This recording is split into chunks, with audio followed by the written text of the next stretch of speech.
Uh,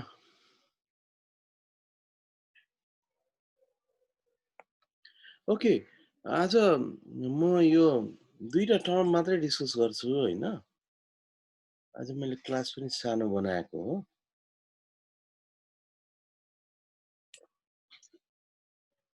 neutron fridge out डिटोरियम bottleneck दुईटा condition discuss गर्छु यो दुईटा कन्डिसनको लागि एक्सपेरिमेन्टल एफर्टहरू जुन भयो नि त्यसबाट नोबेल प्राइज पाएको यो first Nobel prize big bang न्युक्लियोसिन्थेसिसको यो हिलियम र हाइड्रोजनको कम्पोजिसन बाई मास कति थियो त बेलामा भनेर यो त्यो हामी केही रियाक्सन्सहरू जुन एक्सपेरिमेन्टली भेरिफाई भएको त्यो रियाक्सन्सको इनर्जेटिक्स रियाक्सनको मिन लाइफहरू डिस्कस गर्छौँ है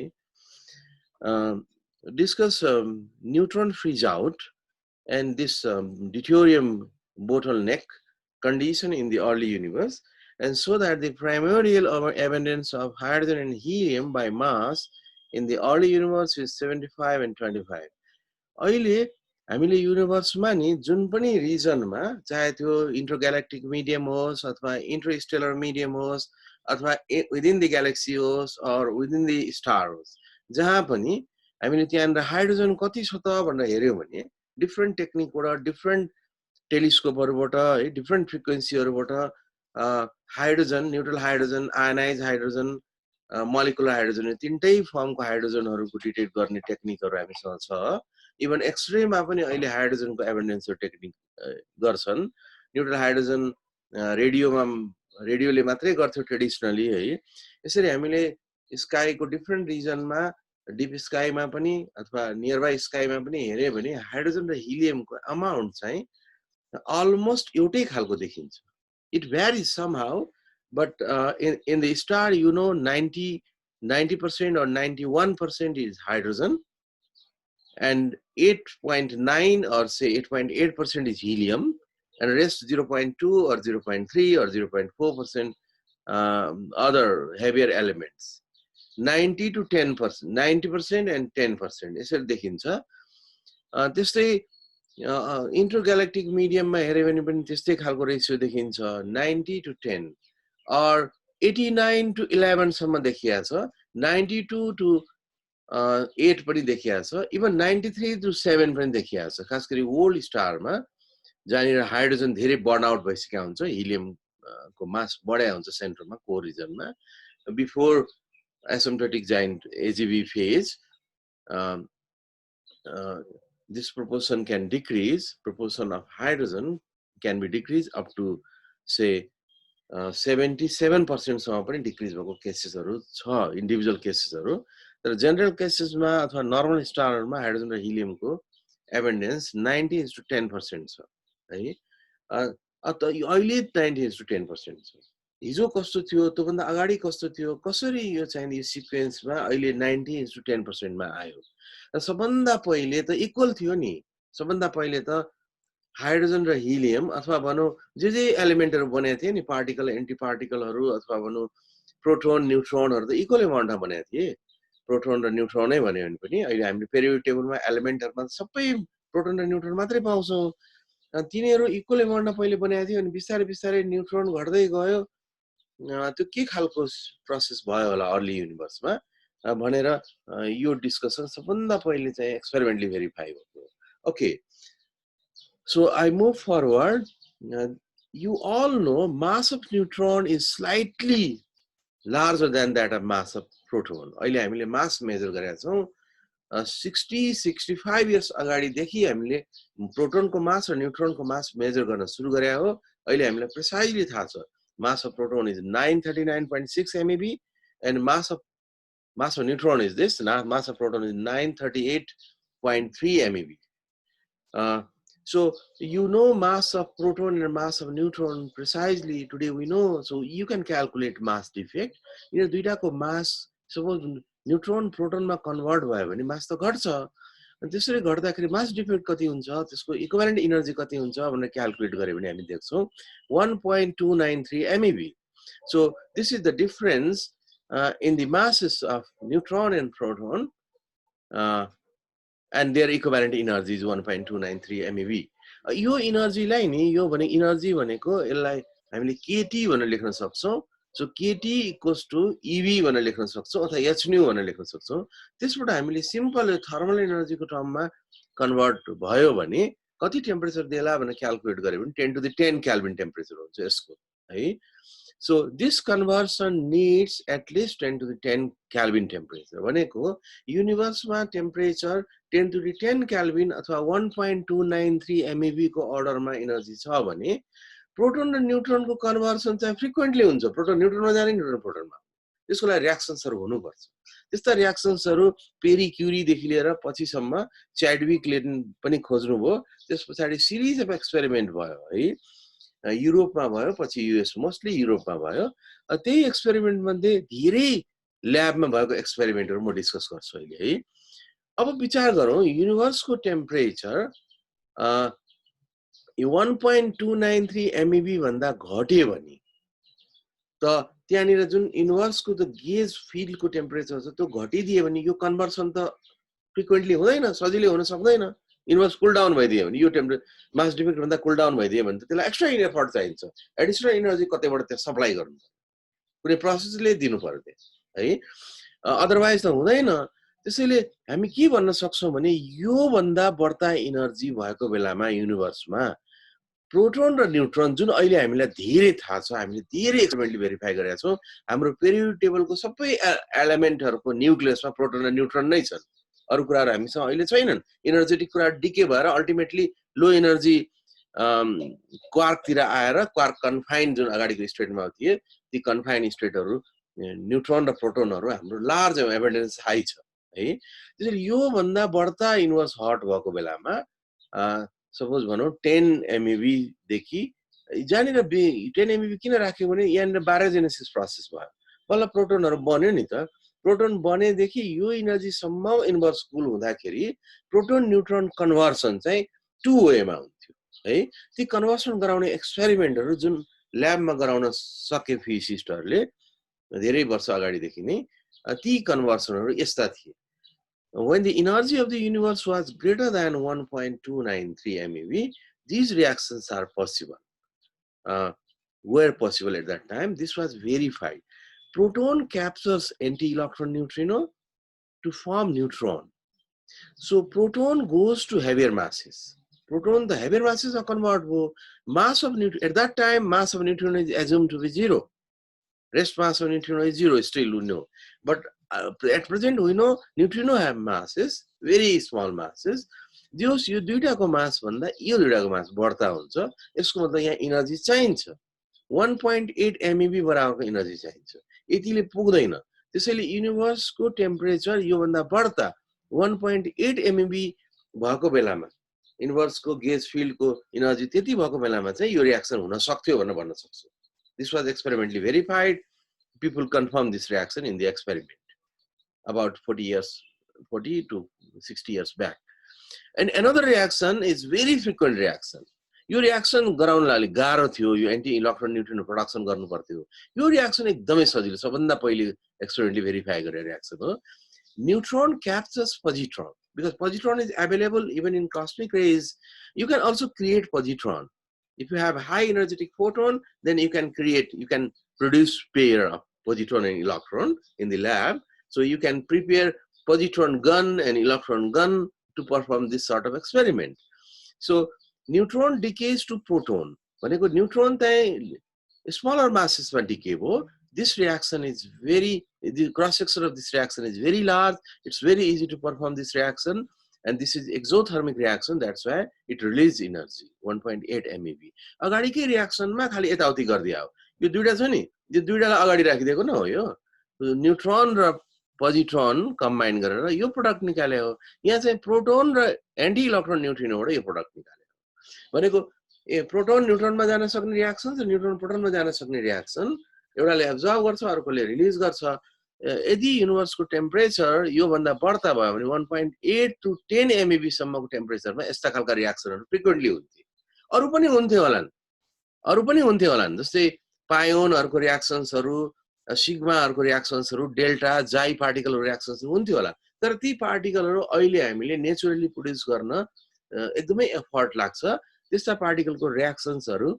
भेरिफाई गर्नलाई गाह्रो हुन्छ। त्यसैले जुन कुरा स्टेबल छ नि हामी सजिलै प्रोड्युस गर्न सक्छौं ती रियाक्सन्सहरुबाट भेरिफाई गरेर प्रिडिक्सन गरिन्छ अगाडि। यो मात्रै भएको थियो भन्ने सोच्नु हुँदैन। भनेको 10 MeV देखि 1.8 MeV सम्म अरु पनि रियाक्सन भएको थियो, त्यसमा यो पनि भएको कन्फर्म हुनै पर्छ। किनभने अहिले हामीले रिक्रिएट गरेका छौं। Okay, so this is the first set of reaction. त्यसपछि सपोज इमेजिन गरौँ टेम्परेचर युनिभर्सको 10 MeV बाट गर्दै गर्दै 1.8 सम्म पुग्यो। 1.8 सम्म पुग्दाखेरि यो रियाक्सन्सहरु फ्रिक्वेन्टली भयो। 1.8 भन्दा तल गएपछि यो रियाक्सन स्टप हुन्छ। त्यहाँ पुग्दैन, गेज फिल्डले त्यति एनर्जी दिन नै पुग्दैन, माथिको फर्स्ट रियाक्सन पोसिबलै हुँदैन। कसैले त्यो बेलामा त कुनै एउटा ल्याबले एनर्जी सप्लाई गर्ने मेकानिजम त थिएन नि त। युनिभर्समा त होमोजेनिटी मेन्टेन थियो, गेज फिल्ड होमोजिनियस थियो, सबैतिर फोटोनको energy mass equivalent energy same थियो। त्यसमा पार्टिकलहरु थिए जुन पार्टिकलहरुले रियाक्सन गर्थे। पार्टिकलहरु त्यो एउटा फोममा एउटा बाथमा भनौं न, एउटा वाटर बाथ जस्तोमा जहाँ फोमहरु छ त्यहाँ पार्टिकलहरु इमर्स भएका थिए जुन बायोजेनेसिस र इलेक्ट्रोजेनेसिस प्रोसेसले क्रिएट गरेको हुनुपर्छ। ओके, अब सपोज भनौं यो भन्दा पनि एनर्जी घट्यो भने यो रियाक्सन स्टप हुने। अनि पछि फेरि अर्को यो पर्टिकुलर एनर्जीमा पनि एक खालको रियाक्सन्सहरु न्यूक्लियर फिजिसिस्टहरुले एक्सपेरिमेन्टली पत्ता लगाए। The only other neutron-proton reaction occur at 0.8 MeV, which are as follows. एउटा 1.8 मा अघि हामीले लेख्यौं। अब यो रियाक्सन चाहिँ रिलेटिभली अघि भन्दा सजिलो छ, त्यसैले एनर्जी कम छैन है। किन सजिलो छ भने अघि त्यहाँ पोजिट्रोन थियो, यहाँ इलेक्ट्रोन छ है। अघि न्यूट्रोनले पोजिट्रोन क्याप्चर गरिरहेको थियो, अब प्रोटोनले इलेक्ट्रोन क्याप्चर गर्छ। अघि एन्टी इलेक्ट्रोन न्यूट्रिनो थियो, यो इलेक्ट्रोन न्यूट्रिनो छ है। हुन त कुराकानी त्यही हो, यिनीहरु दुईटै एन्टी हुन् है। Proton captures electron to release or to decays to neutron with the emission of electron neutrino. Similarly, neutron captures electron neutrino, goes to proton with the emission of electron. यो खालको रियाक्सन्सहरु कस्मिक रेजमा यो अस्ट्रियाको एउटा पास्चर-कोफेल भन्ने एउटा mountain छ है, त्यहाँनिर cosmic raise discovery गर्ने फिजिसिस्ट त्यो माउन्टेनको टपमा काम गर्नुहुन्थ्यो। त्यही टपमा भएको ल्याबमा 3000 मिटरको माउन्टेन मात्रै हो, 3200 मिटरको त्यहाँ न्यूक्लियर ल्याब थियो। त्यही न्यूक्लियर ल्याबमा कस्मिक रेजहरु जुन आउँथ्यो नि, सेकेन्डरी कस्मिक रेज, त्यही कस्मिक रेजलाई नै च्याम्बरमा राखेर रियाक्सन के भइरहेको छ भनेर त्यो ट्र्याकहरु स्टडी गर्दाखेरि यस्ता खालका रियाक्सनहरु देखियो। So this was found in the beginning by the discoverer of cosmic rays. Cosmic rays ले डिस्कभरी गर्यो, उहाँहरुले यस्ता खालको रियाक्सन्सहरु पाउनु भएको थियो र कस्मिक रेजमा यस्ता खालका पार्टिकलहरु हुन्छ भनिएको थियो है। So this was also experimentally performed, ground lab मा पनि perform गरियो। So this was the second set of reactions that believed to be occur when universe cools to 0.8 MeV. Okay, अब हामीसँग दुईटा खालको रियाक्सन्स भयो। एउटा 1.8 MeV मा हुन सक्ने कन्भर्सन रियाक्सन्सहरु 2A बाट 0.8 मा हुन सक्ने। अब दुईटा खालको स्टेजमा एनर्जी रिलिज थाहा छ, ट्रान्जिसन रेटहरु थाहा छ। अब त्यसलाई हामीले के फर्मुलामा राखौं। According to Boltzmann, you know Boltzmann equation, according to Boltzmann, number density of neutron and proton can be written as, actually number density is proportional to exponential energy by kT, according to Boltzmann. So we have written two expressions, one is for neutron, another is for proton.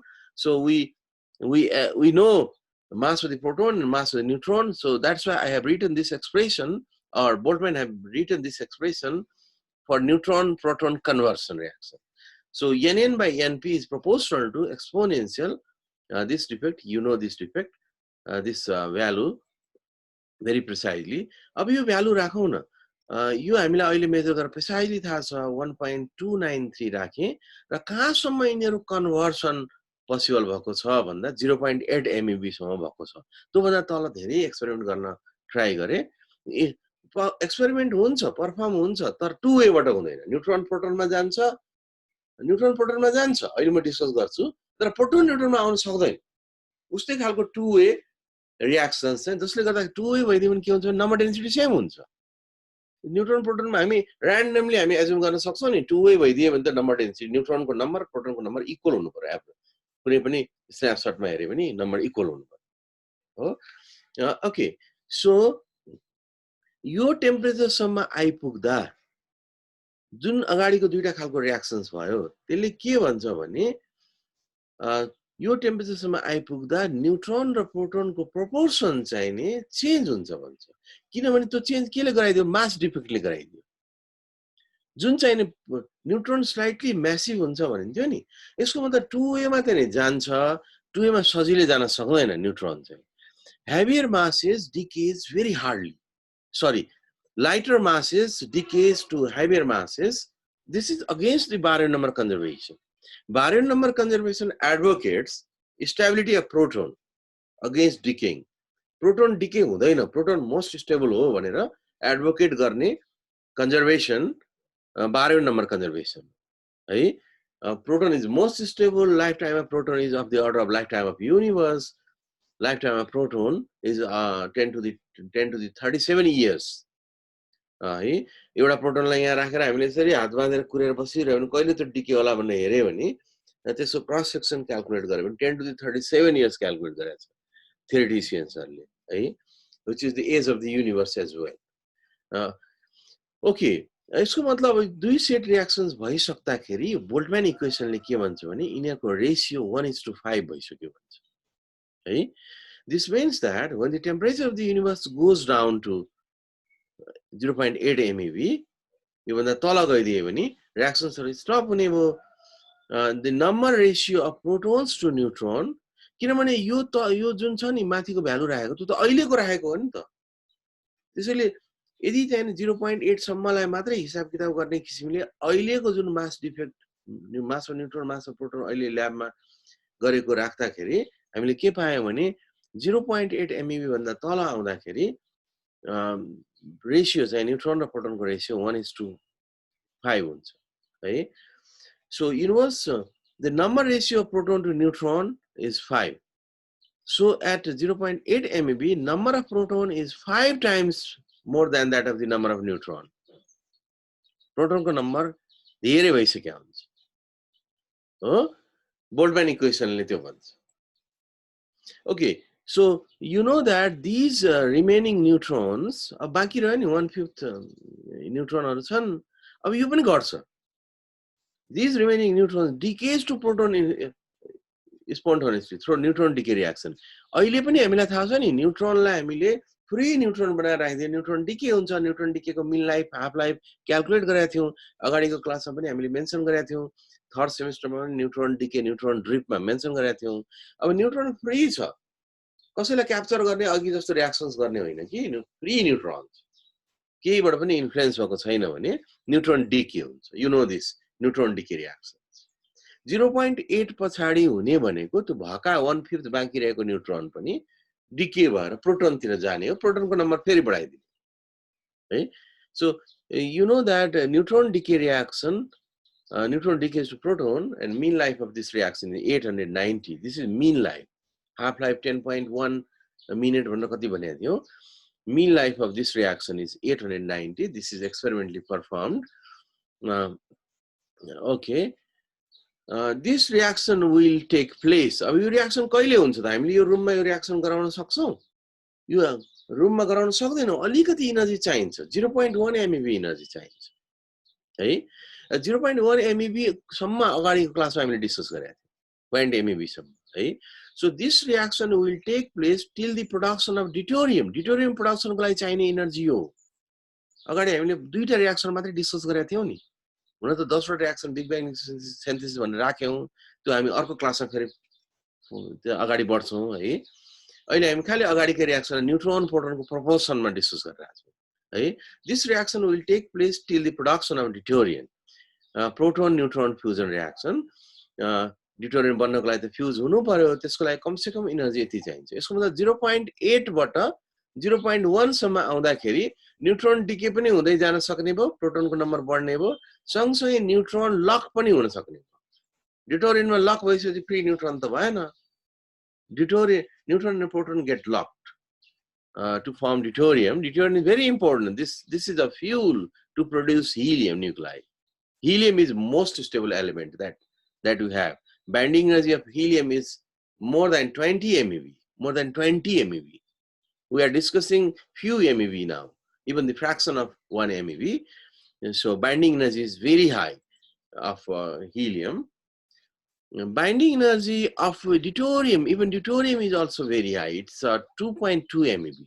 यसको मतलब यति energy हुँदाखेरि यदि त्यहाँ nutrient र प्रोटोनको cross section meet गर्यो भने cross section भित्र पर्यो भने युकावा पोटेन्शियल इफेक्टिभ हुन्छ जसले गर्दा ड्यूटेरियमको प्रोडक्सन हुन्छ जसको बाइन्डिङ एनर्जी 2.2 MeV हुन्छ.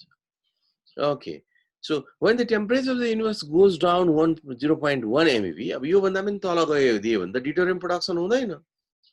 यो भन्दा पनि तल गयो भने ड्यूटेरियमको लागि चाहिने एनर्जी नै पुग्दैन.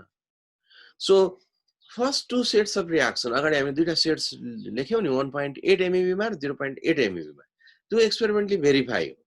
त्यसपछि न्यूट्रन डिके रिएक्सन अहिले पनि हुन सक्छ. न्यूट्रन डिके न्यूट्रन छ, फ्री न्यूट्रन ल्याउँदाखेरि एफर्ट चाहिन्छ, त्यो एनर्जी चाहिन्छ. त्यति एनर्जी हामीले सप्लाई गरेर फ्री इलेक्ट्रोन बनायो भने त्यसको धेरै फ्री इलेक्ट्रोन ल्याएर राख्यो भने एभोगाड्रोस नम्बरको अर्डरमा त्यसको मिन लाइफ चाहिँ 890 सेकेन्ड हुन्छ. This is true still for today. Okay, and this is third reaction. You need up to this energy to have this reaction, and also you have to maintain cross section. Ikawa potential fuse हुनको लागि अगाडि हामीले एउटा derivation गरेका थियौं नि थर्मोनिकल fusion reaction.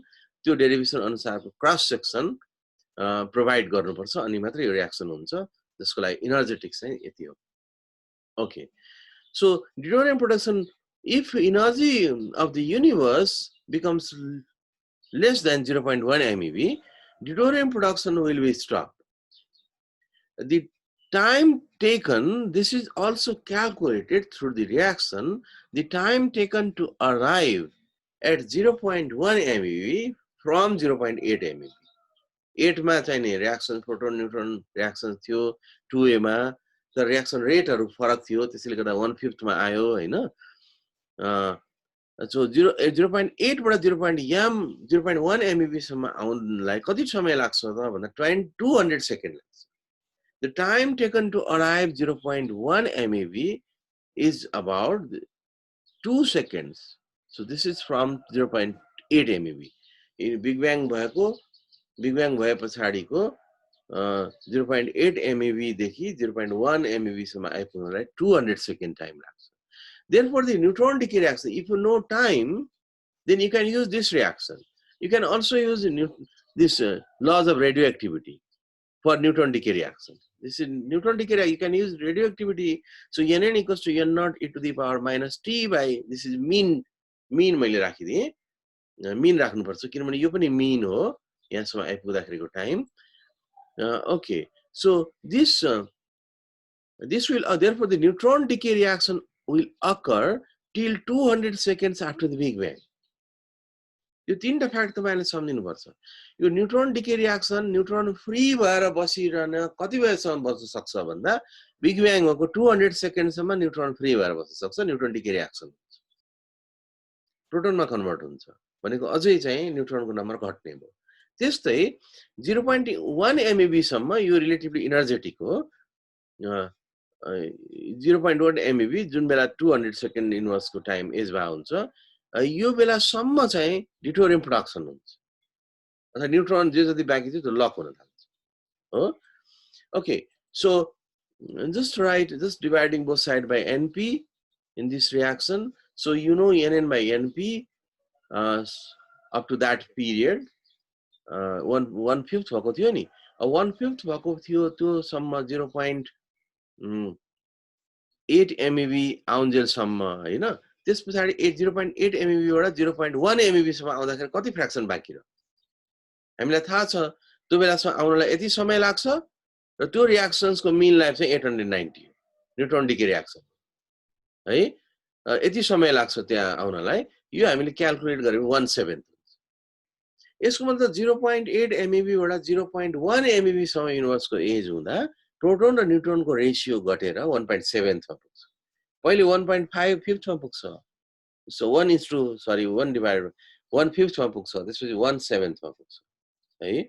0.8 मा 1/5, 0.1 मा 1/7 मा पुग्छ. यो सब यो दुईटा जुन भेरिफाई गरे नि यसको इन्डिपेन्डेन्ट भेरिफिकेसन भयो, धेरै डिबेटहरु भयो है.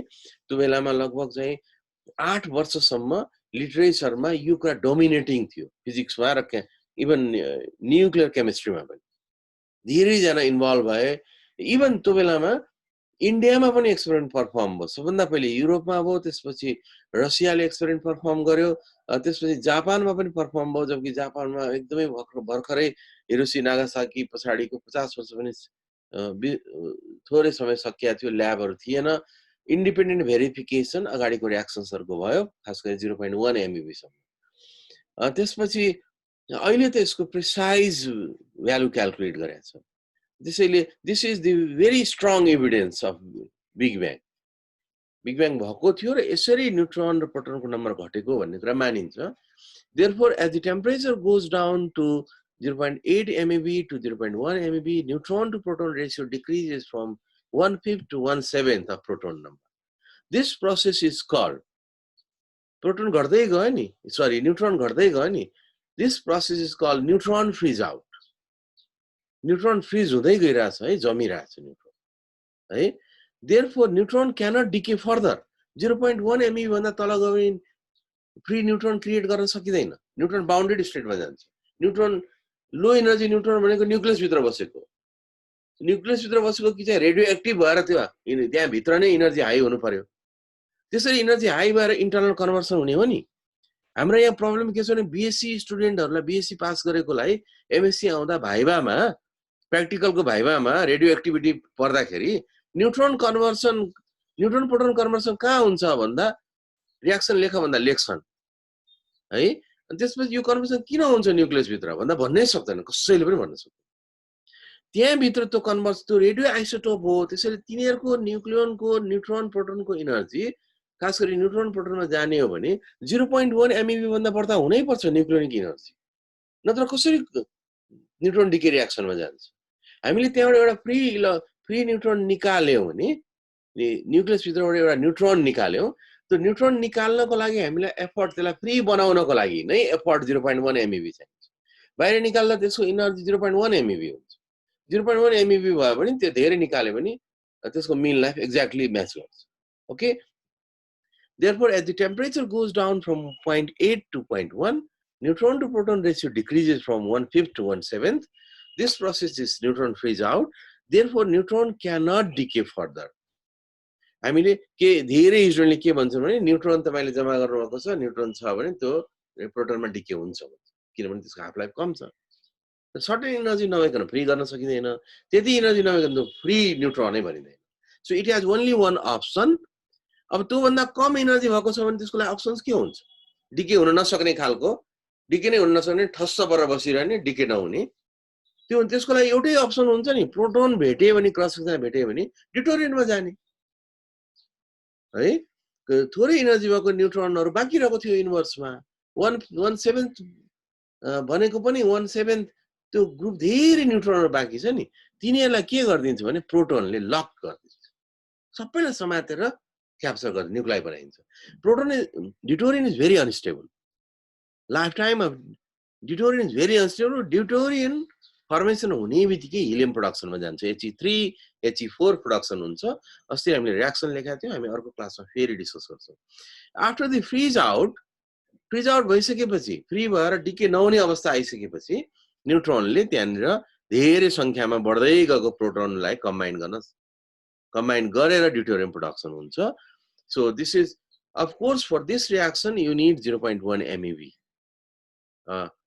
or you have to supply this much energy if energy is not supply पनि कसरी गरिन्छ भन्ने कुरा डार्क इपोकमा हामी थोरै पढ्छौं त्यसमा एड गर्छौं यो रियाक्सन मात्रै मेन्सन गरेर अगाडिको इपोकमा हामी जान्छौं तर त्यो इपोक भन्दा पहिले रियाक्सन्सहरु कम्प्लिट गर्नु पर्यो त्यसपछि CMBR मा जानु पर्यो कस्मिक माइक्रो ब्याकग्राउन्ड रेडिएसन कसरी न्यूट्रल एटमको फर्मेसन भयो अहिले त भर्खर न्यूक्लियरहरुको फर्मेसन भइरहेछ the cross section of this reaction is extremely large as I said before cross section is very large that's why it's very easy to combine the Kawa potential works even up to very large range a very fast reaction takes place due to which all available neutron locked up jati pani baki थियो 1/7 locked up in the deuterium ultimately helium nuclei deuterium पछि helium nuclei मा जान्छ सबै बाँकी रहेको न्यूट्रनहरु helium nuclei मा बन्छ यसलाई मैले यसरी बुझाउनको लागि So there will be no neutron left after reaction 5. Neutron नै बाँकी रहँदैन, बाहिर फ्री न्यूट्रोन नै बाँकी रहँदैन, सबै लक्ड भइसक्छ। त्यो सिचुएसनलाई डिटोरियम बोटल नेक भन्नु भन्छ। सबभन्दा पहिले इमेजिन गरौँ न, धेरै एनर्जी भएको बेलामा इक्वल नम्बरमा थियो, न्यूट्रोन प्रोटोन नम्बर इक्वल थियो, if energy is greater than 1.293 MeV। त्यस पछाडिबाट सपोज एनर्जी 0.8 MeV सम्म पुग्यो। अब प्रोटोनको नम्बर बढ्न थाल्यो, यति बेला के भयो, 1/7 सम्म पुग्यो। यो 1:1 थियो, पहिले इक्वल थियो। ओके, सरी 1/5 सम्म पुग्यो। अघि हामीले 1/5 निकालेको थियौँ बोल्टजम्यान इक्वेसन युज गरेर। यो एनर्जीसँग पुग्दाखेरि यो दुईटा एनर्जी, यो एनर्जी हामीले युज गर्यौँ र यो एनर्जी हामीले युज गर्यौँ, यो मास डिफेक्ट हो वास्तवमा। 1/5 सम्म पुग्यो। त्यसपछि के हुन्छ, 0.1 MeV सम्म पुग्दाखेरि न्यूट्रन फ्री डिके हुन सक्थ्यो र न्यूट्रन डिके हुने, डिके भनेको डिसइन्टिग्रेसन हो, डिसइन्टिग्रेसनको laws of radioactive disintegration apply गरेर हामीले यो चाहिँ बोल्टजम्यान ल अप्लाई गर्यौँ, यहाँ लज अफ डिसइन्टिग्रेसन अप्लाई गर्यौँ, अप्लाई गरेर 1/7 सम्म पुगेको पाएँ। अब 1/7 पुग्दा यति थोरै एनर्जी बाँकी भइसकेको हुन्छ कि त्यो बेलामा हुन सक्ने कुरा के हुन्छ भने ड्युटेरियम प्रोडक्सन हुन्छ 0.1 MeV मा। 0.1 MeV बाँकी रहेको जति पनि न्यूट्रन छ नि, यहाँ मैले काउन्ट गरे भने पनि प्रोपोर्सन मिलाएर राखेको छु। यहाँ जति छ त्यो 1/5 भयो, यहाँ 4वटा बाँकी रह्यो न्यूट्रन, त्यसपछि 1/7 भयो, अझै घट्यो, त्यसपछि 3टा जुन थियो त्यो 3टालाई लक गरिदियो। यसरी 1 second after the big bang, 1 second भित्रै 1/5 भइसकेको थियो। This is fridge out. अब न्यूट्रन घट्न थाल्यो अथवा 0. यसको एन्डमा गएर 1/7 मा पुग्न थाल्यो। 200 सेकेन्डमा 1/7 मा पुग्यो। ओके, युनिभर्स स्टार्ट भएको। त्यस पछाडि योभन्दा तलको समय गर्दा जति बाँकी थियो त्यो सबै लक। यसरी यो एउटा प्लट चाहिँ स्केलिङमा चाहिँ छैन, यो मैले यसै बनाएको। यहाँ सपोज एनर्जी हाई एनर्जी भएको बेला हो, यो युनिभर्स कुल भइरहेछ 1 सेकेन्ड 200 सेकेन्ड। र यसरी बनाउँदाखेरि सबभन्दा पहिले एनर्जी हाई हुँदाखेरि न्यूट्रन प्रोटोनको नम्बर इक्वल थियो, यहाँ हामी 1 भनेर राख्नुपर्छ, रेसियो 1। त्यसपछि यो हाम्रो थ्योरीहरू अप्लाई गर्दाखेरि हाई एनर्जीमा रेडियोएक्टिभ डिसइन्टिग्रेसन हुन्छ भने अप्लाई गऱ्यो भने यसरी जान्छ, एक्सपोनेन्सियली फल हुन्छ। यहाँ तल अब एसिम्प्टोटिकली बनाउनु पर्छ, तर यो हुनै सक्दैन। यो 0.8 MeV मा बोल्टजम्यानले के गरिदिन्छ, यसलाई डेभिएट गरिदिन्छ, 1/5 तिर लगिदिन्छ। त्यसपछि फेरि लज अफ रेडियोएक्टिभ डिसइन्टिग्रेसनले यसको बाटैबाट 1/7 तिर लगिदिन्छ है। यो यसरी हुन पाउँदैन, यो स्टार्ट इक्वल हुन्थ्यो, त्यसपछि सडनली 1/5 मा जान्छ। त्यसपछि फेरि यो हामीले न्यूट्रन र प्रोटोनको रियाक्सन्सहरू जुन एक्सपेरिमेन्टली भेरिफाई भएको हो त्यसको आधारबाट दुईटा खालको कन्डिसन, बोल्टजम्यान र रेडियोएक्टिभ डिसइन्टिग्रेसन, दुईटा फर्मुला युज गरेर क्याल्कुलेट गर्दाखेरि 1/7 मा पुग्छ। त्यसपछि ड्युटेरियम प्रोडक्सनको त्यो ड्युटेरियम प्रोडक्सन हुने कन्डिसन आउँछ। अब फ्र्याक्सन क्याल्कुलेट गरौँ, हामीसँग रिलेसन्सहरू अगाडि छ। The mass fraction of hydrogen in the universe immediately at 200 seconds, or say the after 200 seconds, fraction हो, त्यसैले हामीले यहाँ डिफरेन्स राख्यौँ तर टोटल गर्यौँ है। यसैलाई मैले यताउति dividing both side by dividing this upper part and lower part by number of neutrons, you get this sort of ratio. Because we know ratio, that's why we have make it in the form of ratio. So this form NP by NN is 1/7. If you write 1/7 here, you will get भनेको 1/7 हुने पिरियडसम्म कति हुन्छ, त्यस पछाडि त बोतल नक नहुने हो, ड्युटेरियम भित्र रहने हो, डिके भएर अर्कैमा कन्भर्ट हुने होइन है। 1/5 पछाडि चाहिँ if you substitute this you get 75%. 75% is the fraction of hydrogen or fraction of proton in the universe. And similarly mass fraction of helium. अब helium निकालौँ। अब heliumको रियाक्सन्सहरू हामी अर्को क्लासमा डिस्कस गर्छौँ। ड्युटेरियमसँग मात्रै हामीले अस्ति रियाक्सन त देखाएको थियौँ। हिलियममा दुईटा न्यूट्रन हुन्छ, न्यूक्लियसमा न्यूट्रन दुईटा हुन्छ। टोटल त यो भयो प्रोटोन न्यूट्रन। यसबाट हामीले रेसियो निकाल्यो भने अघि जस्तै मैले डिभाइड गरेँ 1/7 राखेर यसमा रेसियो निकाल्यो भने यस्तो 25 यहाँ आउँछ। यसको मतलब युनिभर्समा जब प्रोटोन र न्यूट्रनको रेशियो 1/7 भइसक्या हुन्छ त्यो बेला युनिभर्समा हाइड्रोजन र हिलियमको न्यूक्लाइहरू यिनीहरू तिनीहरूको प्रोपोर्सन बाई मास 75% 25% हुन्छ so all neutrons end up in helium nuclei पछि बाँकी रहेको पनि सबै हिलियममा जान्छ त्यो हामी अगाडि पछिको रिएक्सनमा पढ्छौं त्यसले up to 1/7 time or up to the energy 0.8 MeV or up to approaching 200 second after the Big Bang, the proportion of hydrogen and helium by mass is this. So therefore, primordial abundances of hydrogen and helium nuclei by mass in the early universe is 75% and 25%. Okay. अब हामी 1/7 को कुराकानी पछि हामी गर्छौं अगाडिको स्लाइडमा एउटा कुरा एड गरेर भन्नुपर्ने थियो त्यो मैले okay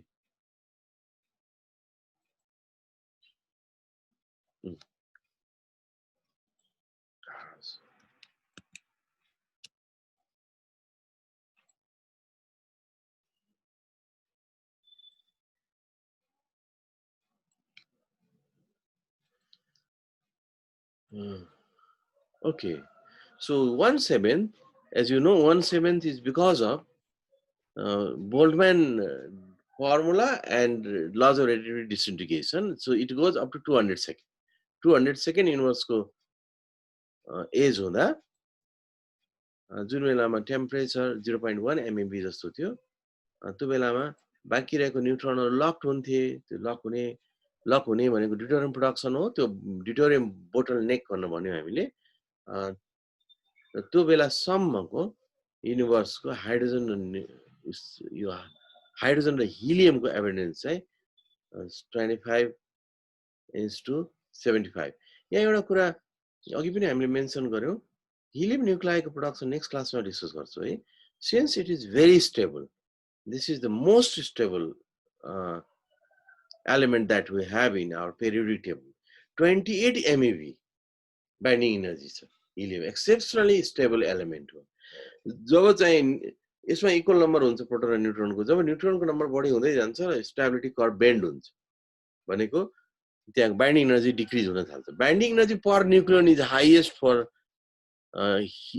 iron probably binding energy per nucleon about 9 MeV हुन्छ iron को so binding energy per nucleon यसको निकाल्यो भने 4 ले डिवाइड गर्नु पर्ने हुन्छ 4 डिवाइड 28 डिवाइड 4 भएपछि कति भयो 6 point something भयो binding energy per nucleon of helium 4 is 6 point something but binding energy for binding energy per nucleon of iron is up to 8.8 MeV something हुन्छ binding per nucleon है तर stability को आधारमा हेर्यो भने this is the most stable भनिन्छ because number of proton is equal to number of neutron and also there is two additional properties that we will discuss later okay अब next क्लासमा हामी के गर्छौं भने यो कस्मिक माइक्रो ब्याकग्राउन्ड रेडिएसनमा जान्छ भनेको युनिभर्सलाई अहिले हामीले 0.1 MeV सम्म त चिसो बनाइसकेका छौं कुल गरिसकेका छौं है 0.1 MeV बाट तल जाने भनेको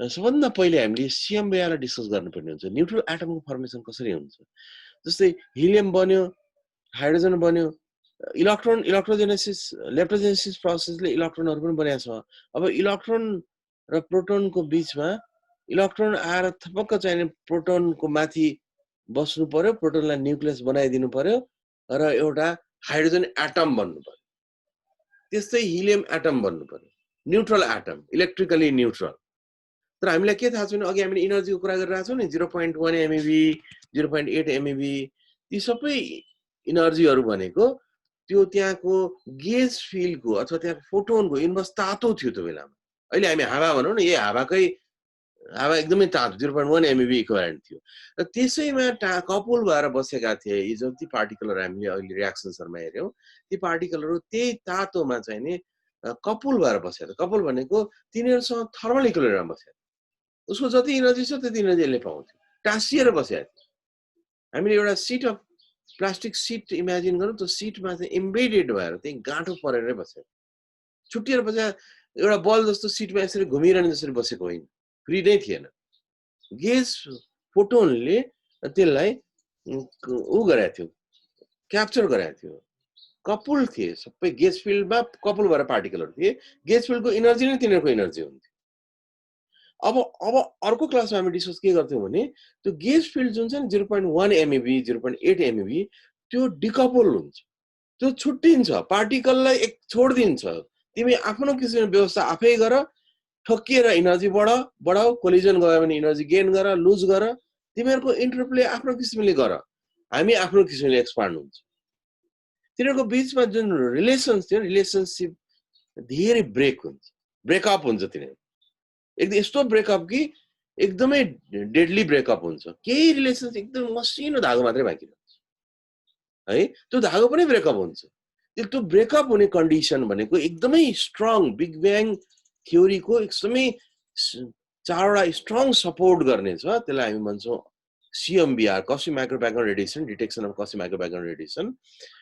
त्यो 1967 मा पेनिजियाज विल्सनले डिस्कभरी गरे हो US मा। त्यसको म पुरा स्टोरी, त्यसको इम्पोर्टेन्स के हो, CMBR को फ्लक्चुएसनले के कुराहरू भन्छ, त्यसबाट अहिलेसम्म के अन्डरस्ट्यान्डिङ। CMBR ले मात्रै 4वटा नोबेल प्राइज पाएको छ, डिफरेन्ट स्टेजेसमा भएको डिस्कभरी। अनि त्यहाँ हामी जो फोटोन डिट्याच भएको पार्टिकलहरूबाट गेज फिल्ड डिट्याच भएको कुराकानी गर्छौँ र त्यो पार्ट सकाइसकेपछि मात्रै हामी यतातिर हिलियमतिर आउँछौँ। अनि हिलियमतिर आउने भनेको हिलियममा पुग्ने बित्तिकै अथवा लिथियममा पुग्ने बित्तिकै हाम्रो डार्क इपोक सुरु हुन्छ। अनि डार्क इपोकमा हाम्रो स्टार फर्मेसनको कुराकानी आउँछ। हाम्रो सेपरेट च्याप्टर छ स्टार फर्मेसनको, हामी त्यो च्याप्टरलाई हामी यहीँनिर राखेर डिस्कस गर्छौँ। स्टार फर्मेसन, इन्टरस्टेलर मिडियमहरू, त्यो डिस्कस हामी यहीँनिर गर्छौँ। ओके, आज मैले आधा घन्टा जस्तो मात्रै डिस्कस गर्ने भनेर सानो बनाएको है। ती रियाक्सन्सहरू हेर्नुहोस्। तपाईँलाई सजेसन चाहिँ ती रियाक्सन्सहरू जुन मेन्सन गऱ्यौँ नि 1.8 MeV र 0.8 MeV मा आफ्नै त्यसलाई कन्फर्म गर्नको लागि, आफ्नो इन्ट्रेस्ट क्रिएट गर्नको लागि, मोटिभेट हुनको लागि ती रियाक्सन्सहरूको बारेमा अलिकति गुगलमै सर्च गरे भने तिनीहरूले कसरी एक्सपेरिमेन्ट गरेका थिए, त्यो बेला डिबेटहरू कसरी भएको थियो, इन्ट्रेस्टिङ इन्फर्मेसनहरू, सजिलैसँग पढ्न सकिने इन्फर्मेसनहरू, लिटरेचरमा जानु नपर्ने इन्फर्मेसनहरू छन्। कसरी त्यो एक्सपेरिमेन्ट पर्फर्म गरे, एन्टी इलेक्ट्रोन न्युट्रिनो प्रोडक्सन कसरी गरे, 1.8 मा त एन्टी इलेक्ट्रोन न्युट्रिनो चाहिन्थ्यो है। त्यस पछाडि ती रियाक्सनहरू गर्नको लागि कति गाह्रो भयो, कति धेरै एफर्ट खर्च गर्नु पर्यो र अल्टिमेटली पछि आइपुगेको छ न्युट्रोन डिके रियाक्सन गराउनलाई। 0.1 MeV भन्दा माथि अवस्थामा न्युट्रोन डिके पनि सुरुमा कसरी गराउन सके, फ्री न्युट्रोन कसरी एक्सट्र्याक्ट गरे, त्यसको इनर्जी 0.1 MeV बनाउनलाई अथवा 1 कसरी बनेर आयो है। अनि डिके टाइम कसरी क्याल्कुलेट गरे, जुन हामीले लेखेका छौँ 890 टाइम हो। त्यो बेलामा धेरै युरोपमा म्याडम क्युरीको यति ठुलो कन्ट्रिब्युसन छ। म्याडम क्युरीले र पेरी क्युरीले त ल्याब इस्टाब्लिस गर्नुभयो, डिके डिसेन्ट्रेसन कन्स्ट्यान्टको कुरा र त्यो लको कुरालाई इस्टाब्लिस गर्नुभयो। तर ती ल्याबमा कन्टिन्युसली पछि धेरै स्टुडेन्टहरू, धेरै स्कलरहरू, केमिस्ट, फिजिसिस्टहरूले काम गरे। धेरै ल्याब युरोपभरि बन्यो र न्युक्लियर एक्टिभिटी वारको कारणले गर्दा पनि, फर्स्ट वर्ल्ड वारको कारणले गर्दाखेरि नेसनको इन्ट्रेस्टमा आयो, नेसनले फन्डिङ गर्न थाल्यो र थुप्रै जर्मनमा आफै पनि मोर देन 1000 ल्याब थियो न्युक्लियर एक्टिभिटी। उनीहरूको टार्गेट चाहिँ एटम बम बनाउने थियो। अटो हानले बनाउनु भएको, अटो हानले जर्मनीमै एटम बम बनाउनु भएको, उहाँको ल्याब एक्सप्लोड भएको, उहाँ आफै कति दिनसम्म 6-7 दिनसम्म बेहोस भएर बस्या हो। उहाँको बाहिरको यो बडीको यो स्किनहरू लगभग सबै चाहिँ गलेर खतम भइसकेको थियो एक्सप्लोज हुँदा। उहाँ पनि फालिनु भएको थियो। अटो हान सबभन्दा पहिले एटम बम बनाउने, हाइड्रोजन बम बनाउने मान्छे। त्यस्तो त्यो एक्टिभिटिजहरूले गरेर त्यस्तै अब युएसमा पनि ओपनहाइमर प्रोजेक्टको एक्टिभिटी भयो। त्यसले गर्दा न्युक्लियर रियाक्सन्सहरू धेरै चाहिँ यो 20 इयर्सकै स्पानमा धेरै सक्सेसफुल एक्सपेरिमेन्टहरू भए, जसले गरेर रियाक्सन्सहरू चाहिँ धेरै रियाक्सन्सहरूको थ्योरी थिएन। थ्योरी पछि फिलअप हुँदै गएको एक्सपेरिमेन्टल रिजल्टहरू थियो र फन्डामेन्टल थ्योरीहरू नै युज गरिन्थ्यो, जुन चाहिँ Boltzmann equation, laws of radioactive disintegration, laws of successive radioactive disintegration, secular रिलेसन्सहरू, ती रिलेसनहरू युज गरेर डेटिङहरू गरिन्थ्यो है। त्यसको कन्ट्रिब्युसन अब युनिभर्स स्टार्ट हुँदाखेरि के भयो भन्नेसम्म कनेक्ट गर्न सकियो त्यो बेलामा भएको एक्सपेरिमेन्ट। किनभने युनिभर्स बिग ब्याङले भने सुरुमा हट थियो, पछि कोल्ड हुँदै गयो। जुन बेलासम्म त्यो एक्सपेरिमेन्टले डिमान्ड गरेको टेम्परेचर अथवा त्यो बेलासम्म पुग्न सकिएपछि पहिले सुरुमा त्यो त नेचर नर्मल टेम्परेचरमा होइन, टेम्परेचर इन्क्रिज गरे हो। त्यसैले त्यो इन्क्रिज जुन बेलामा युनिभर्समा यो सबै ठाउँमा त्यही नै थियो, त्यतिकै इन्क्रिजहरू बसेको थियो भने त्यो बेलामा त ती कुराहरू भएको हुनुपर्छ। अनि त अहिले ती एलिमेन्टहरूको एबन्डेन्स हाई छ, स्टेबल छ है। फर्मेसन त पहिले नै हुनुपर्छ भनेर यसरी लिङ्क गरे हो। नेक्स्ट टाइम हामी एकदमै इम्पोर्टेन्ट कुरा सिएमबिआरमा जान्छौँ, त्यसपछि फेरि कस्मिक माइक्रो ब्याकग्राउन्ड रेडिएसनतिर आउँछौँ। र स्टार फर्मेसनतिर गइसकेपछि अरू इन्टरेस्टर मिडियम एक्सेट्रा डस्टहरू, इन्टरेस्टर एक्सटिङ्सन, यिनीहरू त्यो पोर्सनमा गएपछि अझैले पनि क्लास लिन्छ होइन। उसको स्पेसल पिएचडी गर्दाखेरि पनि इन्टरेस्टर मिडियममै खास गरी डस्ट एक्सटिङ्सनको कुराहरूमा इन्टरेस्टर कर्भहरूको कुरा त्यसमै चाहिँ फोकस भएर गरे हो। आइएसएममा चाहिँ उसले धेरै अझै सरले धेरै कुराहरू पनि पढाएको छ, लिट्रेचरहरू पनि पढाएको छ। त्यो सेक्सन मात्रै मैले राखेको छु, अहिले पछाडि गर्छौँ हामी त्यो कुरा चाहिँ। अहिले हामी अगाडि गर्दैनौँ, अझै फर्स्ट सेमेस्टरको क्लास सकिसकेपछि मात्रै सुरु गर्छौँ। पार्टिकल फिजिक्स मात्रै थोरै यहाँ लिन्छ उसले। Okay, so by by. अहिले फेरि अब आधा घन्टापछि हामी भेट्छौँ। त्यसको लागि मैले फेरि फर्दर अर्को लिङ्क पठाएको छु, अर्कै लिङ्क पठाउनु होला है।